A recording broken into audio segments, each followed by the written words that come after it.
Salvete omnes. This is Abbey Latin Liber Primus, chapter 7. This is the Lectio Latina, the reading Latin, or the Latin reading of chapter 7. We are continuing with our epic, Oscar-winning, Grammy-winning even, performance of Aeneas. Post bellum longum in Asia, Aeneas, our man, cum amicis Troianis ex Asia ad Europam navigabant. So I've got a little map here. We'll talk a little bit about Tyre, Carthage. Remember from the last time we had a Lectio Latina, Troy is here. And there was a long war in Asia. Post bellum longum in Asia. After, post means after, and takes the accusative case. After the bellum longum, bellum in neuter war, longus long, longum goes with bellum, modifies longum. Post bellum longum, after the long war, and where was it? In Asia, in plus the ablative, in Asia. After the long war in Asia. It is said in the poem of the Iliad that the Trojan War lasted 10 years. The siege of Troy went on for 10 years, the long war in Asia. So after that, after the 10 years siege of Troy, Aeneas, so Aeneas, though it may not look like it, this is his name in the nominative. It is a Greek name, Aeneas.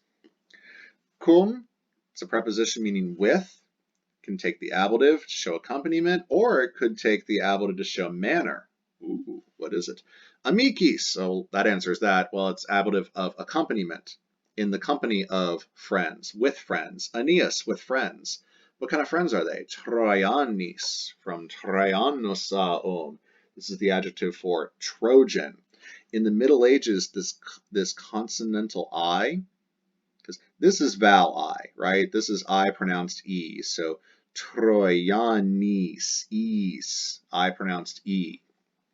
Now, this I is not pronounced E. This is vowel I acting as a vowel. This is consonant I acting like a consonant, which is pronounced Y.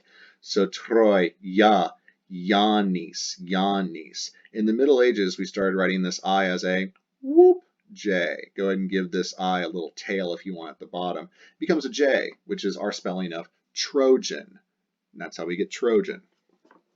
Cum amicis Troianis, with his Trojan friends. You can add a his in there, with his Trojan friends, because assume they're his friends. Ex, ex plus the ablative shows separation. We're moving out of. Yeah, there was a long war. Where was it? In Asia, in Asia. And let's get out of there. Ex Asia. So we're moving out. Ex Asia. Separation out of ex Asia. Ad Europam. Ex Asia ad Europam. We're going to Europe. Ad plus the accusative, motion towards. And then our verb is navigabat.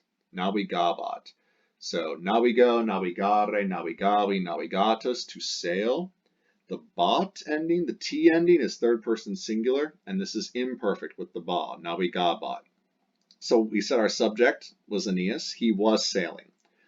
After the long war in Asia, Aeneas was sailing with his Trojan friends out of Asia to Europe, and they sailed down here. This is pretty much their path. And they go a little up there, and they go around here, and they stop there, and they go around here, and there's a storm, and whoa, blows them off to Carthage, and then they leave Carthage, and of course that wasn't sad at all, and then they make their way to Cumae, and then they make their way up here to the Tiber, and that's where Rome came from, guys. All right, moving on. Magna cum diligentia Traiani ab Europa ad Africam navigabant. Magna, ablative singular feminine, has to be, look at that macron, of magnus aum, great, large, big in size or importance. Cum, preposition with, can be used with accompaniment, like it was right here, or it can be used with manner. I wonder what it's going to be. Diligentia, diligentia I feminine, care, diligence, attention. So this pretty much looks like an ablative of manner. Ablative of manner describes how the action occurred, with great diligence. It's somewhat equivalent to very diligently, but we didn't say very diligently. We use this adverbial phrase, with great diligence. And we'll go with a verb, because it's adverbial. We'll describe how the verb was done, whatever that verb is. So with great diligence, with great care. Traiani, this is the nominative plural masculine of Traianosaum. This is the Trojans, So with great care, the Trojans. Ab plus the ablative shows separation. It means away from, moving away from Europa, I feminine, Europe. Ablative of separation, from Europe. Ad Africam navigabant. Ad Africam navigat, so they're leaving from Europe now, from Europe to ad Africam, to Africa. So they actually get blown off course by a storm sent by a vengeful goddess. And they get blown off course, ad plus the accusative motion to Africa. And navigabant, they were sailing. Third person plural, imperfect, of navigo, navigare, navigavi, navigatus. They were sailing. So the Trojans were sailing with great diligence, with great care, from Europe to Africa. Erat in Africa et latum et pulchrum regnum Elissae Tyriae. So erat, typically when a form of sum comes first in the sentence, it's called existential sum, and it's just showing the existence of some nominative, some subject. So there, imperfect, erat was. There was something singular. There was in Africa, in plus the ablative, Africa, of location. There was in Africa, et latum, et pulchrum. When you have these two ets here, you're like, are we linking Africa and latum? Actually, these are correlative conjunctions. They're conjunctions and they correlate. When we have et and et like this, it means both this thing and this thing.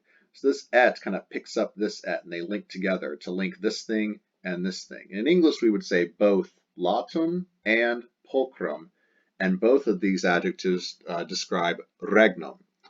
So there was in Africa the both wide and beautiful, latum et pulchrum, wide and beautiful. You could say broad and beautiful, regnum, regnum e neuter, kingdom. Elissae Tyriae, this is her genitive, of Elissa of Tyre. Elissa of Tyre. She is better known by the name Dido. D-I-D-O, Dido, Dido. Poor Dido, poor Aeneas. Henry Purcell wrote an opera about them called Dido and Aeneas. Erat in Africa. There was in Africa both a broad and beautiful kingdom of Elissa of Tyre. This kingdom is Carthage. Tyre is here, and she fled. She fled because her brother was rather murderous, tried to kill her. Actually, killed her brother, or killed her husband. Her brother killed her husband. And she made off with the Tyrian treasury and a band of followers, and they sailed, braving many perils across the Mediterranean until they landed here in northern Africa, modern-day Tunisia, and founded the city Carthage, which is Phoenician for new city, Carthage, something like that. Yes, the story is recounted best in Virgil's Aeneid, which hopefully you read over the summer.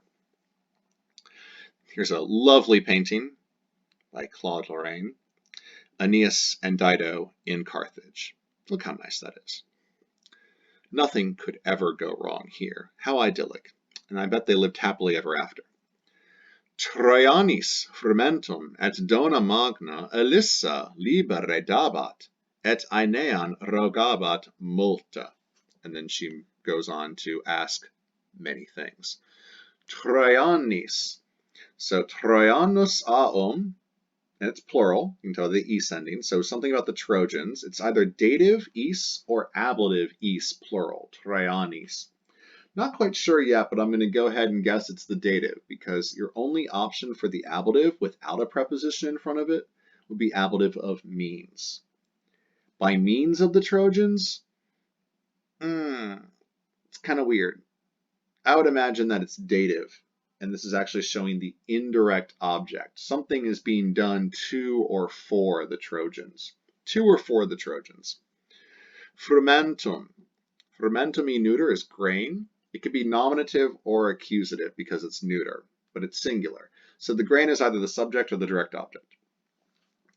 Et, conjunction and, dona magna, dona from donum in neuter.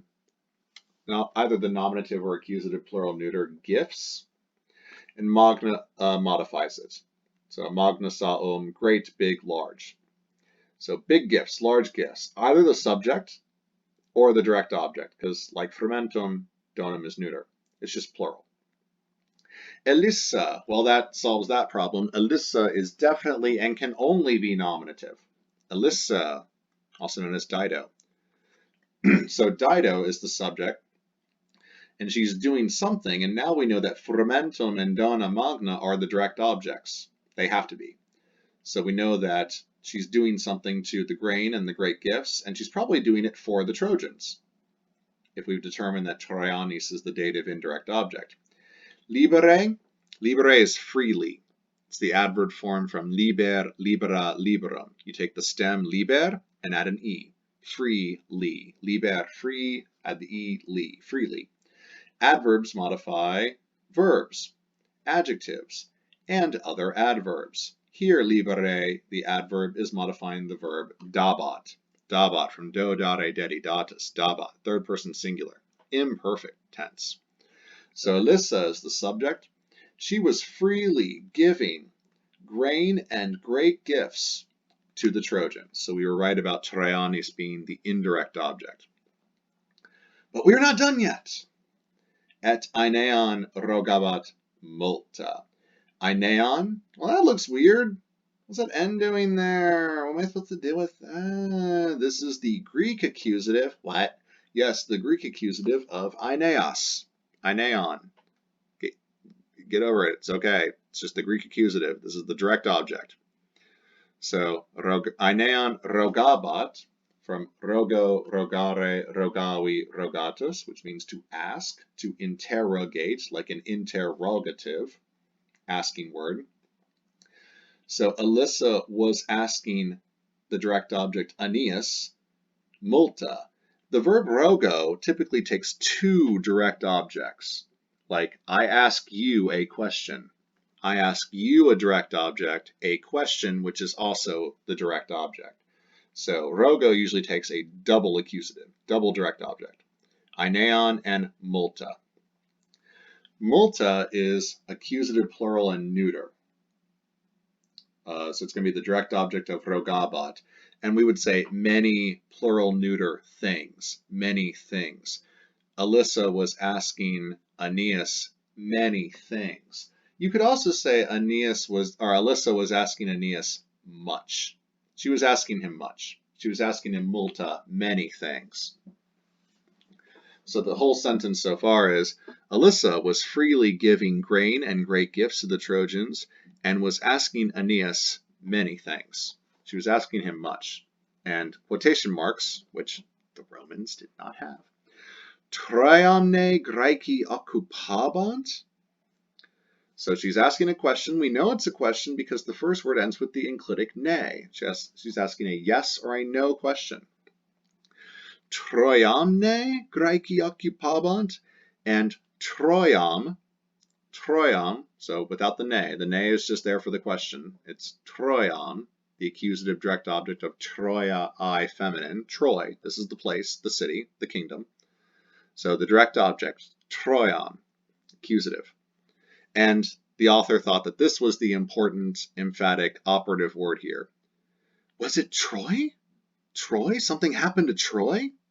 Yeah, did you not hear what happened to Troy? Graeci, this is the nominative, plural, masculine of Graecus aum. So the Greeks, nominative plural subject. The Greeks did something to Troy. Why? Whatever did they do? Oh, you know. Occupabant. Third person plural, imperfect of occupo, occupare, occupavi, occupatus. Were the Greeks seizing Troy? Was it Troy the Greeks were seizing? Troy the Greeks were seizing? She asked.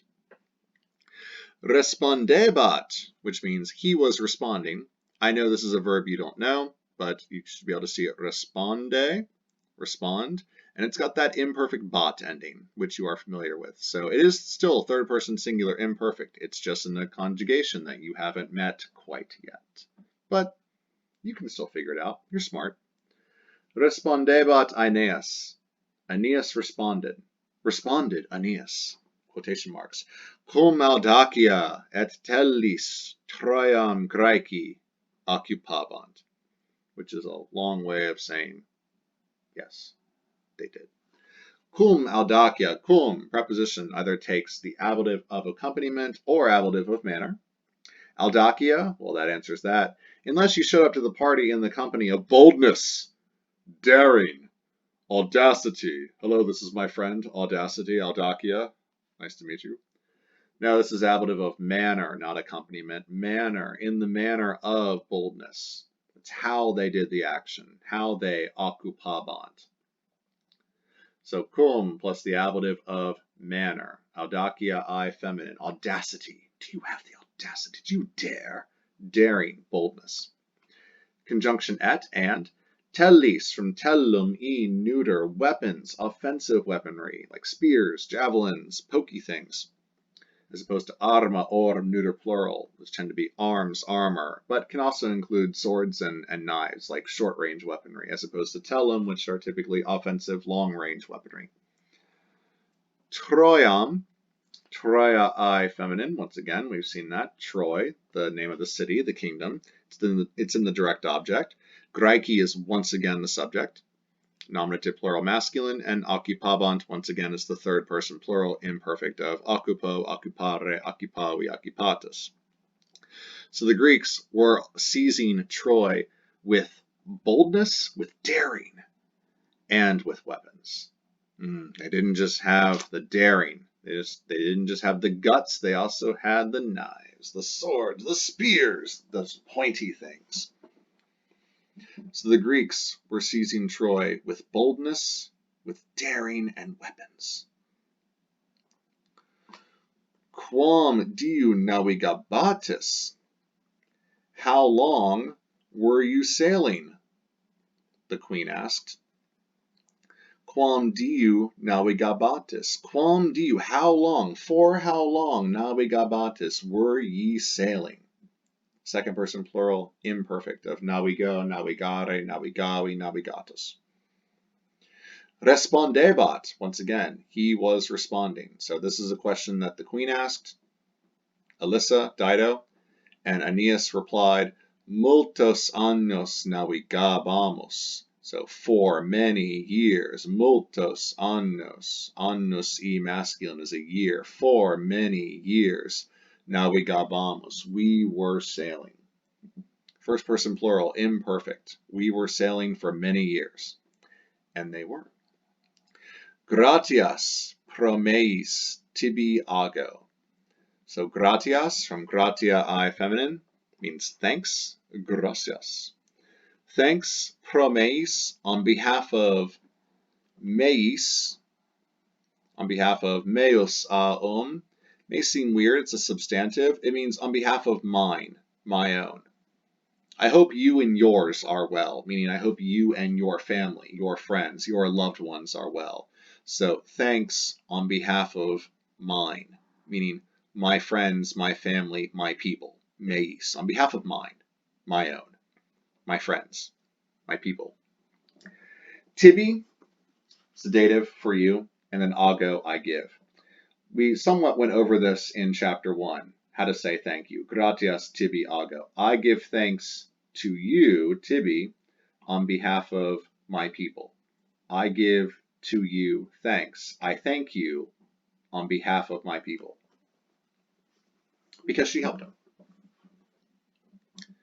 Elissa rogabat. Elissa was asking, Ubi sunt pater tuus et femina? Where are, ubi sunt, where are, right now, where are they? Pater tuus, a pater is a father. Pater is a father, it's very paternal. Where are your father et femina, and your woman, or your wife? Where are your father and your wife? Did I not hear about them? And Chaisis, your father, Creusa, your beautiful wife. Tum misere narrabat Aeneas Elissae de femina et patre. Tum, then, thereupon. So after she asked, then misere, at that time, then misere. Misere is an adverb, modifies the verb narrabat from miser, misera, miserum, because adverbs are usually derived from adjectives. It's the stem miser plus a, misere. So narrabat, he was narro, narrare, narravi, narratus, to tell, to relate, to narrate. He was narrating, he was telling. How did he do that? How was he telling? And that's misere. Then Aeneas, remember this is the nominative subject for his name, then Aeneas was wretchedly, miserably telling to Elissa. You tell something to someone. He was telling to Elissa, Elissa being the dative. You tell a thing, usually in the accusative, to someone in the dative. Or you can tell de about something in the ablative to a dative. Aeneas was telling to Elissa about his wife, his woman, and his patre, his father. This is the ablative of pater, of father. Then Aeneas was telling Elissa, he was telling to Elissa about his wife and his father. Ah, a sad tale. Femina mea est mortua in Troiae vis, et pater meus evita excessit in alto. Ah, quam miserrimum. How very wretched. How very unfortunate. Femina mea, my woman, my wife, nominative, singular subject. My wife, est mortua, my wife died. Est mortua, my wife, est mortua, is dead. My wife died. In Troiae vis, in plus the ablative of location, vis, in the streets, Troiae of Troy. In the streets of Troy is where she was killed by those Greeks seizing the city. Et, and pater meus, and my father. Evita excessit, I gave this to you in a footnote. He departed, excessit, from his life. Well, that doesn't sound so bad. It's like he just sort of he put on his shoes and he grabbed his hat from the hat rack and his coat and he went out the door and that was that. So it's somewhat a euphemism for he died. It's a nicer way of saying, instead of saying died, we could say he's passed on. My father passed on in alto, on the deep, on the high seas. We even say this in English. We don't say the deep, we can say the deep sea, altus deep or high. We also say the high seas. Man, those seas are really tall. No, the high seas. We say that in English too. So in alto, on the sea, on the high seas. My father, evita excessit, you could say he breathed his last. That's very poetic. On the high seas. My father withdrew from life in the high seas. My father passed away on the high seas. Poor Creusa and Anchises. Misera Creusa. Miser Anchises. Miser Aeneas. Diu miser erat Aeneas. For a long time, wretched was Aeneas. Aeneas was miser, wretched. Et Elissa jam misera. And now, Elissa was miserable. Why? Why is she upset? Why is she sad? Why is she poor, unfortunate, wretched? Amabat enim ainean. Amabat enim. Enim means for. It's like an explanatory. It's explaining why she is yam misera. Why is Dido now wretched? For enim, because, for amabat ainean. And enim is placed usually second, so there's an important word that comes first. Amabat. She was in love. She was loving. Imperfect tense, third person singular, imperfect. She was loving. She was falling in love. It's a process, right? It can just happen, snap of the fingers. That's a different tense you'll learn in a few chapters. But this was a process. While he was talking to her, while he was telling her all the sad things that had happened to him, she fell in love with him. Amabat enim ainean, for she was loving, for she was falling in love with Aeneas. Ainean, for she was loving the direct object accusative ainean, Aeneas. You could say, for she was falling in love with Aeneas. Well, why would that make her wretched? Why would that make her sad? This can only have a happy ending. It sounds like there's love in the air. What could possibly go wrong? I guess we're going to have to find out next time. Optime! Very well done. That wraps it up for Chapter 7. Please review the grammar in the chapter, and then you'll be ready to move on to Chapter 8. Valete omnes.